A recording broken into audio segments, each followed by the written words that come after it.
Hello students, welcome to my channel. तो students, last lecture में हमने क्या किया था? हमने देखा था कि कैसे हम किसी चीज़ को प्रिंट करवाते हैं।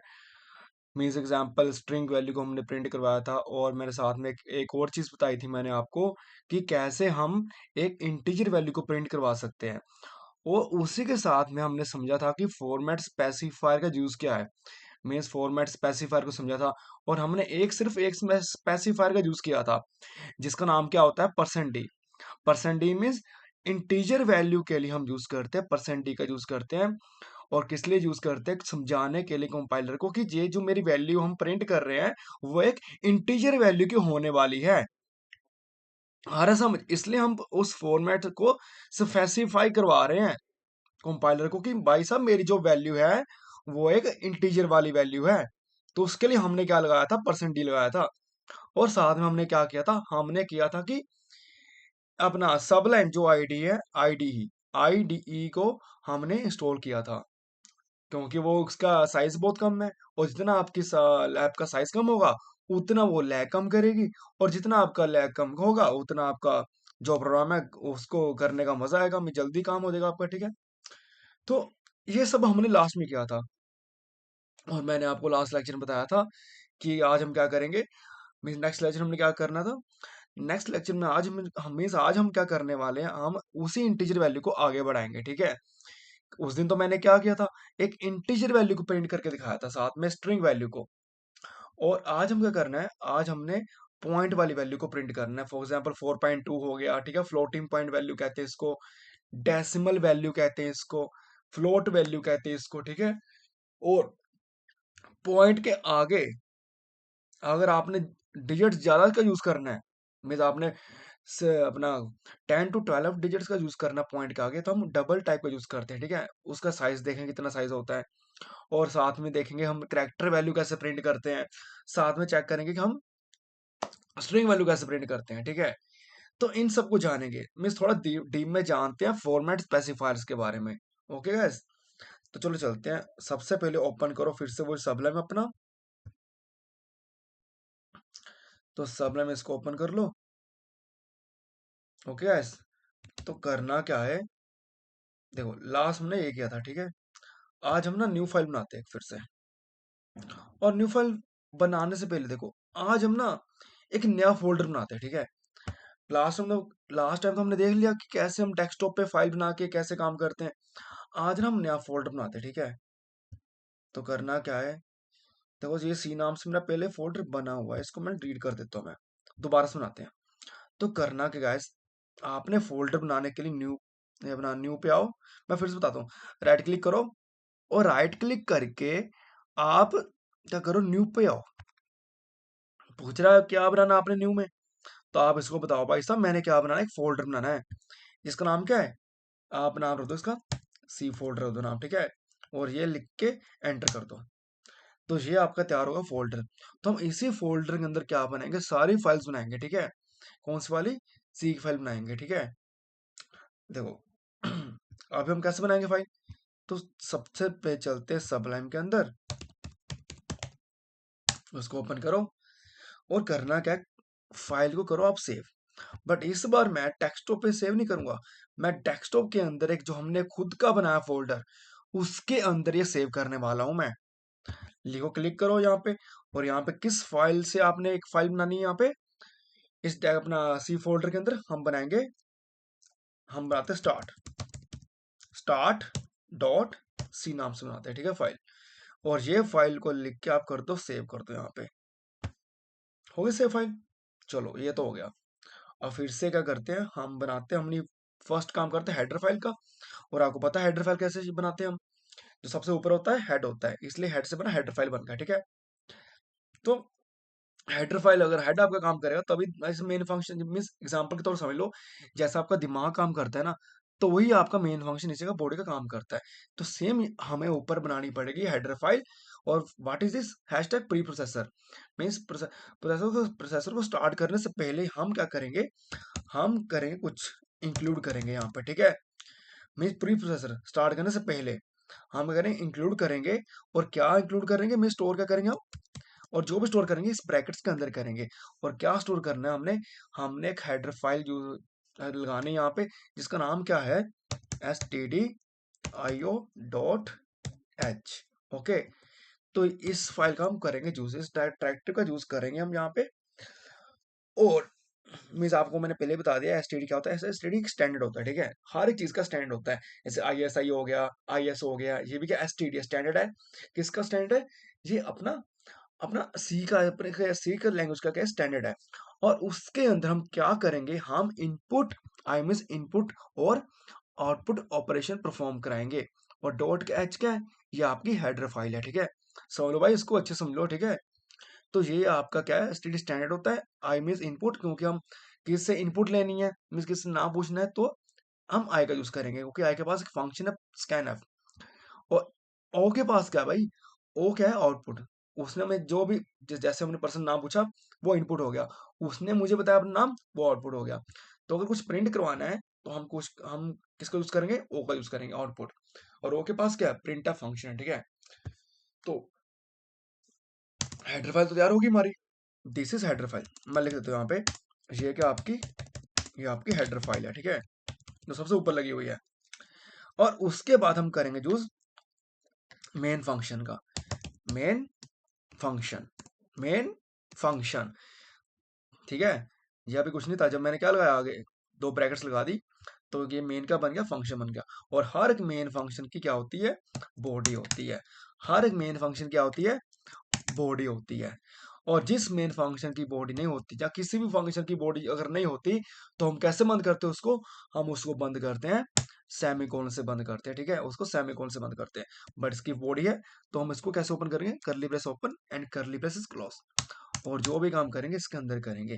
और अंदर वाली की चीज क्या बनती है, अंदर वाली चीज क्या होती है आपकी, जो आपका बॉडी पार्ट होता है। आप इसको बॉडी कह लो, आप इसको स्टेटमेंट कह लो, या आप इसको कोड ऑफ ब्लॉक्स कह लो, या आप कह लो ब्लॉक ऑफ कोड कह लो, ठीक है। मीन्स एक ब्लॉक है, आप इसको बॉडी कह लो, चाहे इसको ब्लॉक कह लो। मीन्स इस ब्लॉक के अंदर हम कोड लिखने वाले हैं, ठीक है, इसलिए इसको ब्लॉक ऑफ कोड कहते हैं। बट गैस, करना क्या है, करना क्या है इस बॉडी के अंदर, ठीक है, वो हम जानते हैं यहाँ पे। चलो कमेंट है, इसको भी लिखा रहने दो यहाँ पे ना, नहीं तो चलो कोई ना।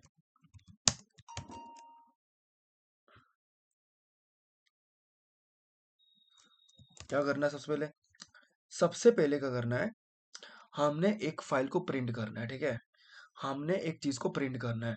बट प्रिंट करने से पहले आपको बता दूं, इस मेन फंक्शन के साथ हम क्या यूज करेंगे, हम यहाँ पे यूज करेंगे, इस मेन फंक्शन की टाइप क्या है, इस मेन फंक्शन की टाइप क्या है, वॉइड है, ठीक है।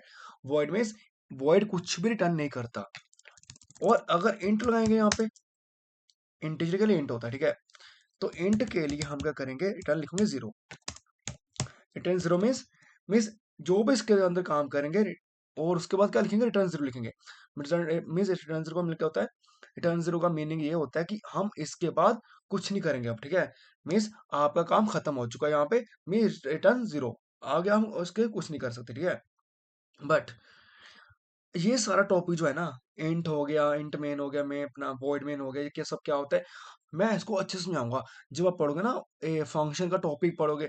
मीन्स आपका फंक्शन है ना, बहुत टाइप के फंक्शन होते हैं, यूजर डिफाइन होता है, प्री डिफाइन होता है, और उसके टाइप क्या होती है, ये सब हम सब टॉपिक पढ़ेंगे। बट अभी आप समझ लो कि हम यूज करने वाले हैं, वॉइड मेन का यूज करने वाले हैं। अगर आप वॉइड लगाते हो तो कुछ भी हमें रिटर्न नहीं करना पड़ता, क्योंकि वॉइड कुछ भी रिटर्न नहीं करता है। और इसके बारे में अच्छे से डिस्कस करेंगे बाद में, ठीक है, जल्द डिस्कस करेंगे जब हम टॉपिक पढ़ाऊंगा मैं आपको, main function means functions topic पढ़ेंगे हम, ठीक है। तो डोंट वरी गाइस, बने रहो और बोर मत होना गाइस। अगर बोर हो तो उसको बंद करो, वीडियो को फिर से स्टार्ट कर देना, ठीक है, कोई इशू नहीं है। तो गैस चलो स्टार्ट करते हैं। देखो मुझे करना क्या है, मैंने सबसे पहले एक प्रिंट करनी स्ट्रिंग वैल्यू, तो यहाँ पे प्रिंट कर दो, हेलो आई एम सुमित। तो ये प्रिंट हो जाएगा, यहाँ पे सेमीकोलन लिख दो। और मैंने आपको बताया था कि इंटीजर वैल्यू को प्रिंट करने के लिए क्या करना पड़ेगा। देखो मेरे पास 12 है ना, इस कंपाइलर को समझ नहीं ऐसे आता, ठीक है, मैं सी को ऐसे समझ नहीं आता, क्योंकि ये मिड लेवल लैंग्वेज स्टार्टिंग में फेमस और फर्स्टली एक ऐसी लैंग्वेज जो फेमस हुई थी। बट इसके कंपाइलर को ना समझाना पड़ता है भाई हमें, कि भाई साहब जो मैं वैल्यू लेने वाला हूँ, या जो मैंने ये वैल्यू लिखी हुई है, ये एक इसको समझाना पड़ता है कि ये मेरी वैल्यू जो है ना, वो एक इंट टाइप की है, मीन्स एक इंटीजर वैल्यू है। आप समझ जाओ। और समझाने के लिए हमें क्या लिखना पड़ता है इंटीजर के लिए, यहाँ पे %d, मीन्स इसके फॉर्मेट को समझाना पड़ता है कि भाई साहब जो मैं वैल्यू लेने वाला हूँ मैं, उसका फॉर्मेट क्या है, इंटीजर है। और इंटीजर के लिए यहाँ पे हम क्या लिखेंगे, यहाँ पे लिखेंगे %d, क्योंकि %d एक फॉर्मेट स्पेसिफायर है जो इंटीजर वैल्यू के लिए यूज किया जाता है। आ समझ, मीन्स %d एक फॉर्मेट स्पेसिफायर है जो एक इंटीजर वैल्यू के लिए यूज किया जाता है। मीन्स कंपाइलर को पता चल जाता है, अच्छा अच्छा, इस %d के अंदर क्या कौन सी वैल्यू आने वाली है, एक इंटीजर वैल्यू आने वाली है। और वो इंटीजर वैल्यू कौन सी है, वो इंटीजर वैल्यू है जो आपने कॉमा के आगे लिखी हुई है, जो आपने कॉमा के आगे लिखी हुई है, जो आपने कॉमा के आगे लिखी हुई है। आ रहा समझ, तो इसको अच्छे से समझ जाओ, ठीक है। चलो इसको मैं प्रिंट करके दिखाता हूँ मैं। तो करना है गाइस, ओपन कर लो cmd कमांड प्रॉम्प्ट और इसको ओपन कर दो यहाँ पे। अब आपको पता है मेरी फाइल कहाँ पे है। देखो लास्ट वाली फाइल मेरी कहाँ पे थी, डेस्कटॉप फोल्डर के अंदर थी। पर इस बार जो मेरी फाइल है ना, एक और आगे फोल्डर में जा चुकी है। मीन्स मैंने डेस्कटॉप के अंदर एक और फोल्डर बना चुका हूँ जिसका नाम क्या है, सी फोल्डर। कहाँ पे है, डेस्कटॉप की जो मैं डेस्कटॉप स्क्रीन है वाली, इस मेरी स्क्रीन के अंदर एक फोल्डर, इसका नाम क्या, सी फोल्डर है, ठीक है। तो मुझे वहां तक जाना पड़ेगा। और जाना कैसे मुझे वहां तक, तो ओपन करो CMD। तो अभी मैं कहाँ पे हूँ, अभी मैं सुमित फोल्डर के अंदर हूँ। और हम कैसे आगे तक जाएंगे, और कौन लेकर जाएगा हमें, हमें आगे लेकर जाएगा CD। CD क्या है, चेंज डायरेक्टरी। और चेंज इसको कहते हैं डायरेक्शन। डायरेक्शन को चेंज करना, इस पाथ को चेंज करना हमने। और कैसे पाथ चेंज करेंगे, तो आप लिखो CD भाई साहब, क्या करो आप स्पेस, मुझे कहाँ तक लेकर जाओ, मुझे वन ड्राइव, उसका क्या है, desktop folder slash, desktop folder के अंदर ले जाओ स्लैश, उसके भी आगे एक मेरा फोल्डर है, इसका नाम क्या, सी के अंदर मुझे ले जाओ, क्या कैपिटल सी के अंदर ले जाओ, ठीक है। तो हम आ चुके हैं, हम अपने फोल्डर के अंदर आ चुके हैं। चलो यहाँ तक तो पहुंच गए हम। बट इस फोल्डर के अंदर मेरी फाइल सेव हुई है, दिखाता हूँ, जो हमने सेव की थी ना अभी जस्ट। ये देखो, मैंने फाइल बनाई हुई है, ठीक है, जो हम जिसमें हम काम कर रहे हैं। तो करना क्या गाइस, तो अब हम फाइल अपने को चलाएंगे, और कौन चला के देगा, जीसीसी चला के देगा। जीसीसी आपको कंपाइलर है, JNU कंपाइलर कलेक्शन है, जो आपका ऐसा कंपाइलर जो आपकी लैंग्वेज को मिस, आपकी लैंग्वेज के अंदर आपने जो भी लिखा ना, कोड लिखा है, उसको समझता है, ठीक है। और करता क्या है ये, आपका अपना कोड इंग्लिश में जो लिखा ना आपने, उसको बाइनरी लैंग्वेज में तोड़ के मशीन लैंग्वेज के अंदर ट्रांसफर करके आपको आउटपुट देता है। मीन्स बाइनरी लैंग्वेज को तोड़ के मशीन लैंग्वेज के अंदर ट्रांसलेट करता है, और हमें उसकी आउटपुट देता है। तो जीसीसी को बोलो भाई मैंने एक फाइल बनाई है। मीन्स गाड़ी का क्या होता है, इतना इतना समझ लो, गाड़ी का इंजन होता है, ठीक है। जैसे गाड़ी के इंजन के बगैर गाड़ी चल नहीं सकती, तो सेम सी प्रोग्रामिंग लैंग्वेज या C++ लैंग्वेज इस भाई साहब के बिना चल नहीं सकती, ठीक है। तो जीसीसी को बोलो कंपाइलर साहब आप क्या करो, मेरी फाइल को चलाओ। जिस जिस फाइल का नाम क्या है, चेक करो भाई, मेरी फाइल का नाम क्या था, मेरी फाइल का नाम था start.c। तो यहाँ पे हो भाई, तो लिखो जीसीसी भाई साहब क्या करो आप, start.c को चला दो एक बार, ठीक है। यहाँ पे कैपिटल S, देखो चला दे उसने, उसने इसको चला दिया, ठीक है। और उसके बाद क्या होता है गाइस, जब मेरी ये फाइल चल जाती ना, और मेरा सारा, मैंने क्या किया यहाँ पे, मैंने को यहाँ पे कंपाइल किया इसका, मीन्स मैंने कंपाइल किया इसको, ठीक है। मैं चलाया मैंने इसको। तो कंपाइलर ने क्या किया, पहले कंपाइल किया, और कंपाइल करके इसने भाई साहब मैंने, इसने मेरी फाइल बनाई होगी यहाँ पे, देखो इसका नाम क्या है, a.exe। और a.exe के अंदर क्या है, सारा मेरा मशीन कोड है। हम उसको भी चलाने वाले हैं, जो बाइट कोड में ट्रांसफर होकर मशीन कोड के अंदर आया है, ठीक है वो। और लिखो यहाँ पे a.exe, क्यों नहीं आ रहा यहाँ पे, फिर से लिखो यहाँ पे gcc a.exe। ये देखो गाइस, आ गए यहाँ पे। तो ये मेरा कोड यहाँ पे प्रिंट हो चुका है। बट देखोगे क्या हुआ यहाँ पे, हेलो आई एम सुमित आगे 12 तो जुड़ के प्रिंट हो गया। और मैंने को बताया था कि अगर आपने सुमित के आगे आप चाहते हो कि जो भी मेरा प्रिंट हो वो इसके नीचे आए, तो आप क्या करोगे, आप यूज करोगे एस्केप सीक्वेंस करेक्टर का, किसका यूज करोगे, एस्केप सीक्वेंस करेक्टर का यूज करोगे। और कैसे यूज करोगे, यहाँ पे लिखो कि सुमित के आगे क्या करो आप, स्लैश न लगा दो। तो स्लैश न मीन्स न्यू लाइन, ठीक है, जो भी सुमित के बाद आएगा वो नीचे ही आएगा। और स्लैश न लिखने से क्या होता है, आपका कर्सर जो होता है ना ये वाला, ये यहाँ पे उसके नीचे आया था यहाँ पे, ठीक है, फिर स्लैश न लिखने से। तो अब चेक करते हैं फिर क्या होता है।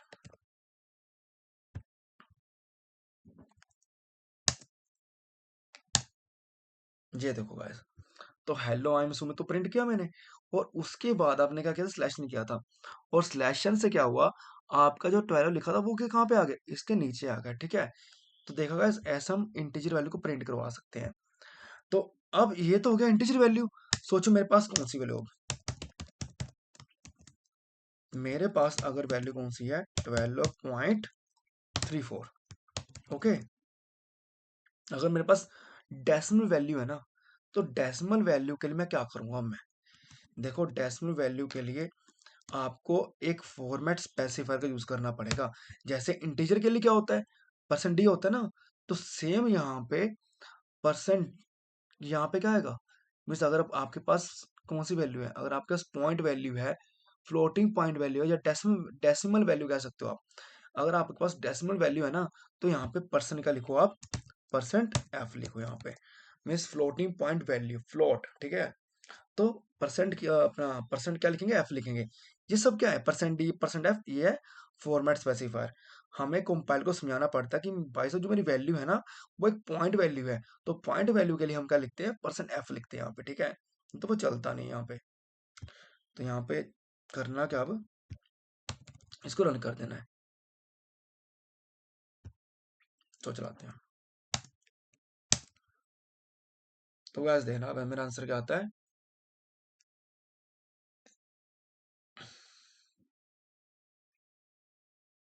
बहुत टाइम लगा रहा है, हाँ आगे का आंसर, देखो आंसर क्या है, 12 12।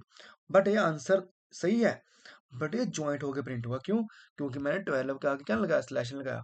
देखो 12 कहाँ प्रिंट हो रहा था, यहाँ पे इस परसेंट डी के अंदर 12 प्रिंट हो रहा था। तो मुझे करना क्या है, मैं चाहता हूँ जब मेरा इसके अंदर 12 प्रिंट हो जाए, तो क्या हो, स्लैश एन हो जाए, ठीक है। तो क्या हो, स्लैश एन हो जाए, मीन्स इस 12 के प्रिंट होने के बाद यहाँ पे 12 प्रिंट हो गया, तो 12 को प्रिंट करने के बाद आप क्या कर दो, स्लैश एन कर दो। तो अब कर्सर यहाँ से उठ के सीधा नीचे आएगा, और जो 12.34 है ना आपका, वो इसके नीचे प्रिंट हो गया, ठीक है। चलो चेक करते हैं फिर से।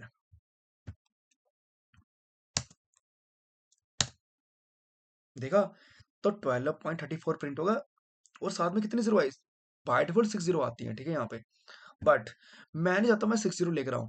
देखो यहाँ पे क्या हो रहा है, मुझे आंसर कैसे मिल रहा है, मुझे 12.340000 मिल रहा है, बट मुझे नहीं चाहिए भाई। हमें सिर्फ कितनी चाहिए, हमें सिर्फ 34 2 वैल्यू चाहिए, आफ्टर पॉइंट 2 वैल्यू चाहिए। तो इसको लाने के लिए आप क्या करोगे, यहाँ पे लिखो कि पॉइंट के आगे भाई, इसको बताओ यहाँ पे कि फ्लोट वैल्यू कैसे प्रिंट हो, परसेंट, कि मुझे पॉइंट के आगे सिर्फ 2 वैल्यू चाहिए। मैं फिर से बता रहा हूँ, क्या करना आपने, अगर आप चाहते हो कि इसके बाद बाय डिफॉल्ट, मीन्स होता है कि फ्लोट के अंदर बाय डिफॉल्ट 6 डिजिट लेता है इसके आगे, ठीक है। अब दो तो फिल हो गए, बाकी 4 रह गए यहाँ पे जीरो। तो हमें बाकी के 4 जीरो नहीं चाहिए। तो फ्लोट को कहो भाई साहब कि जैसे भी आप, जैसे आपकी फ्लोट वैल्यू प्रिंट होगी, बट वो कैसे प्रिंट होगी, जो भी उसके अंदर पॉइंट वाली वैल्यू होगी, तो पॉइंट के आगे सिर्फ मुझे, मीन्स पॉइंट के आगे सिर्फ 2 वैल्यू ही चाहिए। और ये लिख के कर दो आप, फिर से फाइल को सेव कर दो आप। ये होगी अपडेट। अब चलो गैस फिर से चेक करते हैं क्या आंसर आता है। देखो आ गया यहाँ पे सब कुछ, ठीक है। तो ऐसे हम इसको प्रिंट कर सकते हैं, ऐसे आप 3.3 लिखोगे तो 340 आएगा, 0.1 लिखो तो 1 आएगा, ठीक है सिर्फ यहाँ पे। तो ऐसे ही काम करता है, ठीक है। चलो ये तो होगी पॉइंट वैल्यू। अब देखो क्या होता है, अब देखो अगर मुझे करेक्टर वैल्यू प्रिंट करनी है, मीन्स अगर आपको अल्फाबेट्स प्रिंट करने, तो आप क्या करोगे, आ रहा समझे। मीन्स अगर आप अल्फाबेट्स को प्रिंट करने वाले, तो आप अल्फाबेट्स प्रिंट करने के लिए क्या करोगे, अल्फाबेट्स क्या होते हैं आपके, अल्फाबेट्स होते हैं A B C D, means Z तक सारे आपके 26 अल्फाबेट्स होते हैं। और उन्हीं अल्फाबेट्स को हम कहते हैं करेक्टर्स कहते हैं, ठीक है, करेक्टर्स। और कैरेक्टर्स को प्रिंट करवाना है तो आपको क्या करना पड़ेगा, आपको सिंगल इन्वर्टेड कॉमा के अंदर काम करना पड़ेगा। मीन्स आपको कैरेक्टर को प्रिंट करने के लिए सिंगल कोट्स का यूज करना पड़ेगा।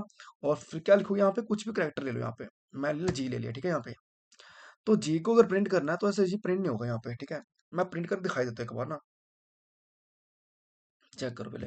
मीन्स अगर आप बिना परसेंट का यूज करते हो फिर क्या होता है, ये देखो आ गया यहाँ पे फिर से error। कह रहा है भाई character star but not argument is type of int. और क्या कह रहा है, इस फॉर्मेट की एरर आ रही है यहाँ पे, ठीक है। आगे इतना समझ लो कि फॉर्मेट के अंदर एरर आ रही है। मैं जो कह रहा कि भाई इसका पहले आप फॉर्मेट स्पेसिफाई करो। तो फॉर्मेट स्पेसिफाई कैसे करें, आप देखो इंटीजर के लिए तो परसेंट डी होता है, और पॉइंट के लिए क्या होता है, एफ होता है, ठीक है। बट करेक्टर के लिए आप क्या लिखोगे यहाँ पे, परसेंट। और कैसे लिखो ना आपने, मीन्स लिखना कैसे है, यहाँ पे लगाओ पहले double inverted comma, double inverted comma लगाओ यहाँ पे, ठीक है। और डबल इन्वर्टेड कॉमा लगा के इसके फॉर्मेट को स्पेसिफाई कराओ कि भाई साहब जो भी मैं इसके अंदर प्रिंट करवाने वाला ना, मैं वो मेरा किस टाइप का डाटा है, करेक्टर टाइप का डाटा है। और करेक्टर के लिए हम क्या लिखते हैं, परसेंट सी लिखते हैं यहाँ पे, परसेंट सी लिखते हैं हम। आज समझ गए। तो अगर करेक्टर वैल्यू प्रिंट करवानी है, और करेक्टर वैल्यू कैसे प्रिंट करते हैं, सिंगल कोट्स के अंदर। और इसको अगर समझाना है कंपाइलर को तो आप यहाँ पे लिखोगे डबल कोट्स, और इसके अंदर इसको लिखो यहाँ पे कि भाई साहब जो मैं प्रिंट करने वाला हूँ वो एक करेक्टर टाइप का होने वाला डाटा है। और करेक्टर टाइप के लिए हम क्या लिखते हैं, परसेंट सी का यूज करते हैं यहाँ पे। आया समझ गाइस। तो इसको भी चेक कर लेते हैं कैसे आंसर आ रहा है। जीसीसी क्या नाम फाइल का, स्टार्ट डॉट सी, और ए डॉट एक्स लिख दो। अभी रन होगी मेरी फाइल।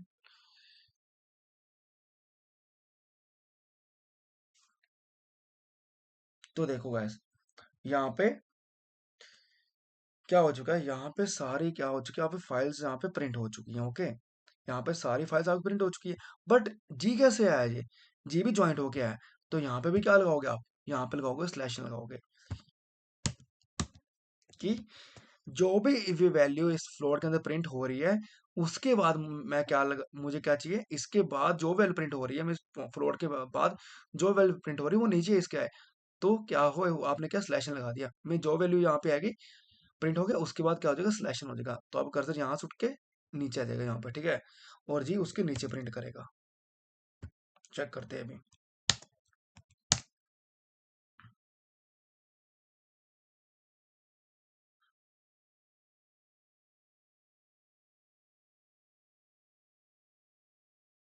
तो देखो गाइस यहाँ पे आ चुका, अब जीबी पे यहाँ पे प्रिंट हो चुका है यहाँ पे, ठीक है। अब देखो ये प्रिंट हो गया। अब देखो अगर मेरे पास कोई स्ट्रिंग वैल्यू तो मैं क्या करूंगा, देखो अब हम प्रिंट करवाएंगे स्ट्रिंग वैल्यू। और आपको पता स्ट्रिंग वैल्यू कैसे होती है, देखो आप स्ट्रिंग वैल्यू को डायरेक्टली प्रिंट करा सकते हो, बट इसका फॉर्मेट स्पेसिफाई देना वो भी दे सकते हो यहाँ पे, देखो। और अब देखो आपकी स्ट्रिंग वैल्यू ना, तो स्ट्रिंग वैल्यू कैसे प्रिंट करते हैं हम, डबल कोट्स के अंदर प्रिंट करते हैं। और यहाँ पे लिखो, यहाँ से लिखो I am 18 years old, okay guys. देखो अब स्ट्रिंग वैल्यू है, तो स्ट्रिंग वैल्यू डायरेक्ट भी प्रिंट हो जाती है, बट अगर इसका फॉर्मेट स्पेसिफायर देना है तो आप वो भी दे सकते हो।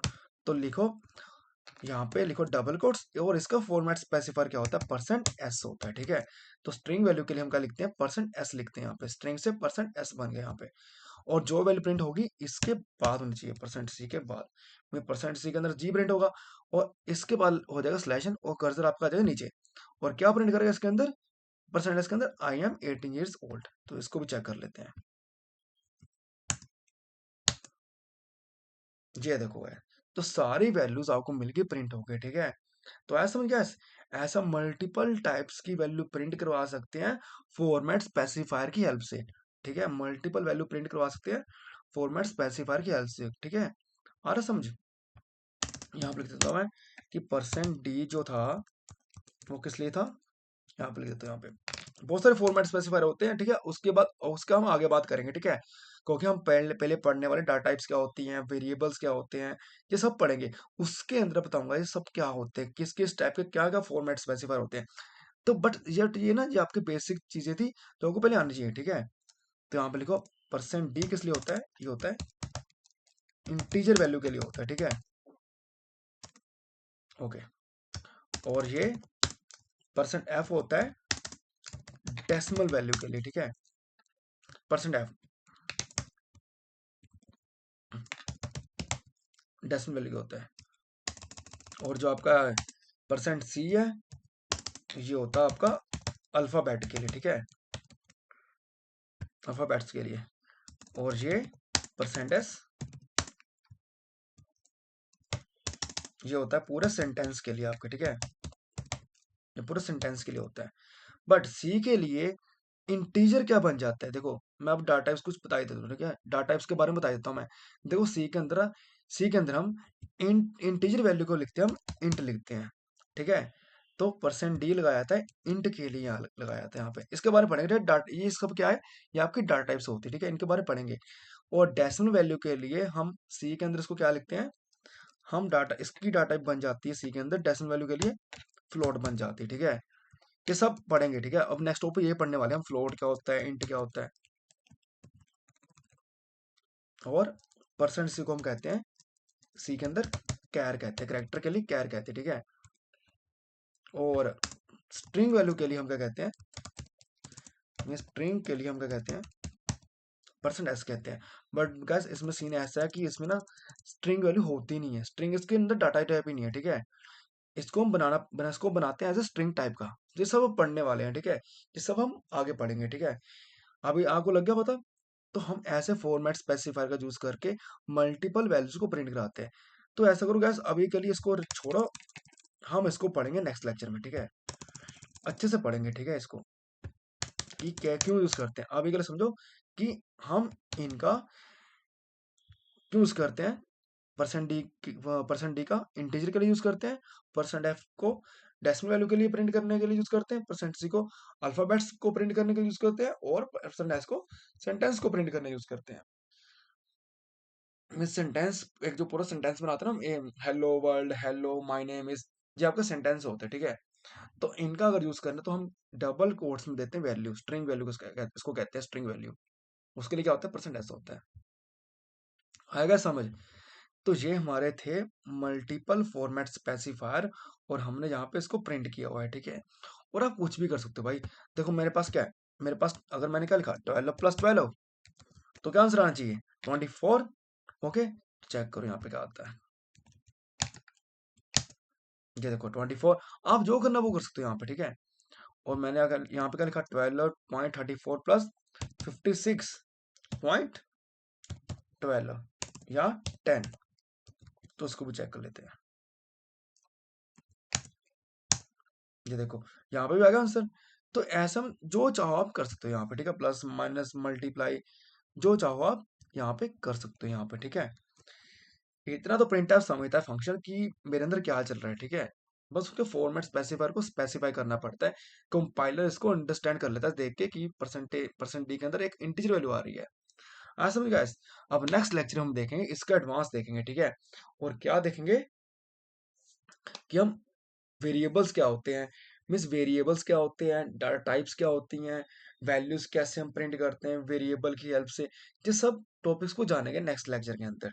आज समझ गैस। तो मिलते हैं गैस नेक्स्ट लेक्चर के अंदर, ठीक है गैस। थैंक्स वीडियो मेरी वीडियो देखने के लिए। अगर आप सब्सक्राइब करना चाहते हो वो भी कर सकते हो, कोई इशू नहीं है। क्योंकि अगर सब्सक्राइब करोगे ना तो आप मेरा नेक्स्ट लेक्चर जब आएगा ना, आपको ना ऊपर ना मोबाइल के अंदर या लैपटॉप के अंदर नोटिफिकेशन आ जाएगी, ठीक है। इसलिए आप सब्सक्राइब कर सकते हो, कोई इशू नहीं है, ठीक है। तो मिलते हैं गैस नेक्स्ट लेक्चर के अंदर। Thanks for watching this video. Okay gas, मिलते हैं नेक्स्ट लेक्चर के, थैंक्स।